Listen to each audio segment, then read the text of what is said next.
विधानसभा चुनाव के बीच कोरोना के नए वेरिएंट ने दस्तक दे दी है और डॉक्टरों के सामने एक बार फिर से लोगों के जीवन बचाने की चुनौती है और उन्हें अवेयर करने की भी चुनौती है। हमारे साथ बात करने के लिए जिला महिला चिकित्सालय के एक डॉक्टर हैं। डॉक्टर साहब, सबसे पहले तो कोरोना का नया वेरिएंट एक बार फिर से धीरे धीरे दस्तक दे रहा है, क्या कुछ बचाव लोगों को करना चाहिए, आप इससे क्या कहेंगे? नया वेरिएंट ओमाइक्रॉन करके दोबारा से मार्केट में आया है। ये अभी सिर्फ बैंगलोर तक ही सीमित है। इसके और पेशेंट्स हमें और अभी अपनी यूपी स्टेट में नहीं मिले हैं। First of all, second of all, just take a precaution. और हमेशा जो हम लोग पहले प्रिकॉशन लेते थे, लाइक प्रिकॉशन में हमारा आ गया मास्क लगाना and do the sanitization, don't touch anyone and take a precaution for everything. Take a distance of 6 feet from each other. First of all, this thing is there. Then हम लोग जो शुरुआत में लेके चलते थे, सबसे बेस्ट है precaution is better than cure. तो जब तक हमें किसी चीज़ का इलाज नहीं पता है या उसके बारे में हम ज़्यादा नहीं जानकारी पा रहे हैं, तब तक के लिए हमारे लिए द बेस्ट रहेगा कि हम उसका पूरा का पूरा प्रिकॉशन लेके चलें। और मेनली इसमें ज़्यादा जो अभी स्टडी चल रही है, ये कहा जा रहा है कि बच्चों में ज़्यादा इसमें इफ़ेक्ट आएगा। तो हम अपने बच्चों को, खासकर 9 साल के नीचे के बच्चों के लिए ये ज़्यादा डेंजरस है। तो बच्चों का भी हमें ध्यान उतना ही रखना है जितना हमें अपना रखना है। इवन बच्चों में और ज़्यादा रखना ही है। एंड चाहे तो, और मैं यही कहूँगी हर फीमेल को, कि बच्चों को पढ़ाएं, खुद आगे बढ़ें और कोशिश करें कि जॉब करें। जितना वो जॉब करेंगी, जितना मार्केट में आएंगी, लोगों से पब्लिकली डील करेंगी, उतना ही उनका कॉन्फिडेंस बढ़ेगा और दूसरी लेडीज़ को वो मोटिवेट कर पाएंगी। अच्छा महिला, आप क्या सोचती हैं, जो सरकार ने महिला सुरक्षा या महिला सशक्तिकरण पर जो काम किया है वो महिलाओं के हित के लिए था? बिल्कुल है, और बहुत अच्छा भी कर रही है हमारी सरकार। और आई रियली मतलब मैं खुद भी कहूँगी कि Yogi is one of the bestest chief minister I ever seen. He is very nice person and very motivated toward the everything. तो प्रियंका गांधी ने कहा है कि वो 40% आरक्षण देंगे महिलाओं को टिकट में, तो आप इसको लेके किस तरह से देखती हैं? क्या कांग्रेस महिलाओं को बढ़ावा देने के लिए इस तरह से? मैं शायद आरक्षण को लेके इतना फेवर में नहीं हूँ। मेल एंड फीमेल इक्वल हैं। हम जब इक्वलिटी की बात कर रहे हैं तो दोनों लोग इक्वल हैं। और आरक्षण क्यों, मेल अगर ज़्यादा पड़ेगा तो मेल ले जाए सीट, अगर फीमेल ज़्यादा पड़ेगी तो फीमेल ले जाए सीट। मतलब हम लोग किसी लड़के से कम थोड़े हैं जो कि हमें रिजर्वेशन की ज़रूरत है। मेरा मानना बस यही है। It is my personal opinion, I am not talking about any other person. इन्हीं सब मुद्दों को लेके एक डॉक्टर और हमसे बात करने के लिए मौजूद है, डॉक्टर तनु मिश्रा जी। डॉक्टर, सबसे पहले कोरोना का जो नया वेरिएंट इंडिया में दस्तक दे रहा है, इसके लक्षण को पहचाने कैसे? आप जागरूकता के तौर पे क्या कहना चाहिए? कोरोना का जो लक्षण रहा है पहले, वही लक्षण इसमें भी होगा। फीवर, सूखी खांसी आना, रनिंग नोज, यही सेम सिम्टम्स होंगे जहाँ तक है। बट इसकी इन्फेक्टिविटी बहुत हाई बताई गई है, तो हमें बहुत सतर्क रहने की ज़रूरत है। और देखा जा रहा है कि जनता मास्क लगाना भूल चुकी है। फिर से मास्क लगाएं, शारीरिक दूरी का पालन करें और इसको हल्के में ना लें, नहीं तो मार्च में जो अभी आपदा आई है उसी तरह के आपदा जैसी स्थितियां बन सकती हैं। महिला सशक्तिकरण को लेकर सवाल करेंगे। उत्तर प्रदेश में जिस तरीके से योगी सरकार ने काम किया है महिला सुरक्षा, महिला सशक्तिकरण को लेकर, इससे आपको क्या लगता है? मरीज आपके पास दूर दूर से आते हैं, उनसे बातचीत आप करती हैं, तो क्या उनके बातों से आपको क्या लगा कि वाकई महिला सशक्तिकरण काम किया है और ये काम बोलता है? मुद्दे क्या लगते हैं कि इस बार विधानसभा चुनाव में देखने को मिलेंगे एज ए महिला डॉक्टर के तौर पर, क्योंकि आपके पास जो दूर दूर से गरीब और भी हर तरह के मरीज आते हैं, उनसे बातचीत भी आप करती हैं?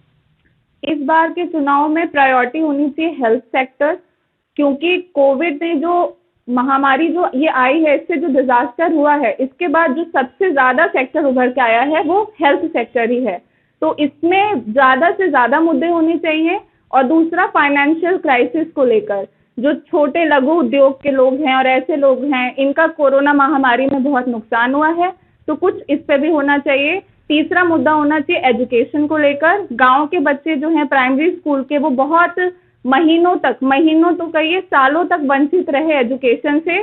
तो ऑनलाइन लर्निंग के ऑप्शंस उनके लिए खुलने चाहिए ताकि लिटरेसी रेट भी हाई हो, फाइनेंशियल भी हाई हो एंड हमारा इंफ्रास्ट्रक्चर ओवरऑल अच्छा बने। आपको क्या लगता है चेहरा कौन सा बड़ा होगा? प्रियंका गांधी को देख लिया जाए कांग्रेस के तौर पे, डिम्पल यादव को देख लिया जाए सपा में, या फिर जो बड़ा चेहरा आपको क्या लगता है कौन से बड़े चेहरे महिलाओं के तौर पे है जो वाकई में जिनको प्रमोट करना चाहिए? देखिए, भारत एक लोकतंत्र है और लोकतंत्र में जिसका काम बोलता है उसी का नाम बोलता है। बस इतना ही कहूँगी। सर एस गुप्ता जी हमारे साथ मौजूद हैं जो कृष्णा मिशन में तैनात हैं। हम आप ही से बात करते हैं। मैडम, सबसे पहले कोरोना का जो नया वेरिएंट आया है देश में, कुछ एक आध केस भी मिले हैं, तो आपसे जानना चाहेंगे कि क्या उसके लक्षण हैं, कैसे अब नया वेरिएंट है तो लोगों को अभी पता नहीं है, कैसे इसको पहचाना जाए कि नया वेरिएंट आप अगले के अंदर है? पहले तो बात है, हमारे इंडिया में अभी इसकी नई वेरिएंट के ज़्यादा केसेस आए नहीं है। 2 केस रिपोर्ट हुए हैं, वो भी कर्नाटक से। और इसके लिए ज़्यादा पैनिक होने की कोई ज़रूरत नहीं है। पहली बात है, अगर कोई लक्षण आए, कफ एंड कोल्ड एंड कोई ज़्यादा परेशानी हो, ऑक्सीजन सैचुरेशन घटना, तो बस आप अपने आप को आइसोलेट करके रखिए 14 डेज, और उससे पैनिक होने की कोई ज़रूरत नहीं है, क्योंकि ये डेल्टा वेरिएंट की तरह खतरनाक है नहीं। खतरनाक। मैडम, इसके लक्षण अगर क्या हो सकते हैं, अगर देखा जाए तो इसके लक्षण क्या होंगे? ज़्यादातर जैसे होता है कोरोना वायरस में, फीवर होता है, कफ एंड कोल्ड होता है एंड ऑक्सीजन सैचुरेशन का घट जाना, चलने में, सांस लेने में दिक्कत, यही ज़्यादा लक्षण है। उससे ज़्यादा कुछ और लक्षण तो इसमें हो नहीं रही है। मैम, कोरोना के बीच विधानसभा चुनाव भी होना है उत्तर प्रदेश में, इससे संबंधित सब देख सके। और शादी का खर्चा तो जो भी किए हैं हम लोग की सरकार, बहुत सारी योजनाएं बनाए हैं, उसकी वजह से जो 250 से 1.5 लाख में हम लोग महिलाओं के लिए खाता खोल सकते हैं। बेटी बचाओ और सुकन्या योजना, जिसके वजह से हम लोग की सरकार सारे नारियों को जो होता है सशक्तिकरण किया है। और सबसे बड़ी बात तो हम सरकार को इस बात के लिए तारीफ करना चाह रहे हैं, जो हमारे देश में जो सेक्स रेशियो बढ़ा है, इसके लिए भी सरकार ने बड़ा भूमिका निभाया है। जो भी लिंग निर्धारण करके जो भ्रूण हत्या होती थी, ये सब में भी कमी आई है, जिससे हमारा देश बहुत आगे गया है। नारियों को पार्लियामेंट में 33% का रिजर्वेशन मिला है, ये भी सरकार की वजह से हुआ है। प्रियंका गांधी ने भी कहा है कि 40% आरक्षण देंगे टिकट बंटवारे में, तो क्या इससे भी कुछ? अभी तो इसके बारे में हमको नहीं पता है। जहाँ तक 33% का है वो कांग्रेस की वजह से ही हुआ है, कांग्रेस की सरकार ने किया है। आई होप प्रियंका गांधी करेंगी। Priyanka Gandhi, Indira Gandhi, one of the best women of this hospital, या सरोजिनी नायडू, सब हमारे देश के महान लोग हैं। अगर उनके हम लोग 10% भी बन पाए तो हम लोग और बड़े हो जाएंगे। मुद्दों की बात की जाए तो इस बार क्या लगता है विधानसभा चुनाव में क्या देखने को मिलेगा मुद्दे आपको? चिकित्सा, शिक्षा, किस क्षेत्र में सरकार को अधिक काम करना चाहिए?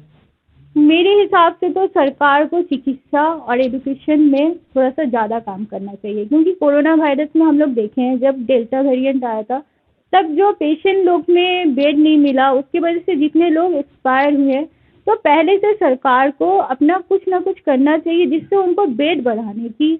और जो होता है नारी एडुकेशन, मतलब हर घर में जाके नारी जो लड़की लोग हैं उनका एडुकेशन फ्री करना चाहिए।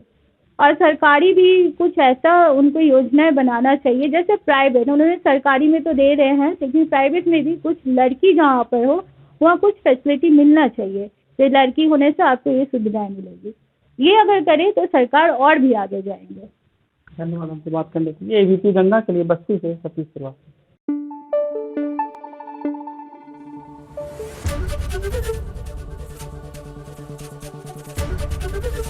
एबीपी गंगा, खबर आपकी, जुबान आपकी।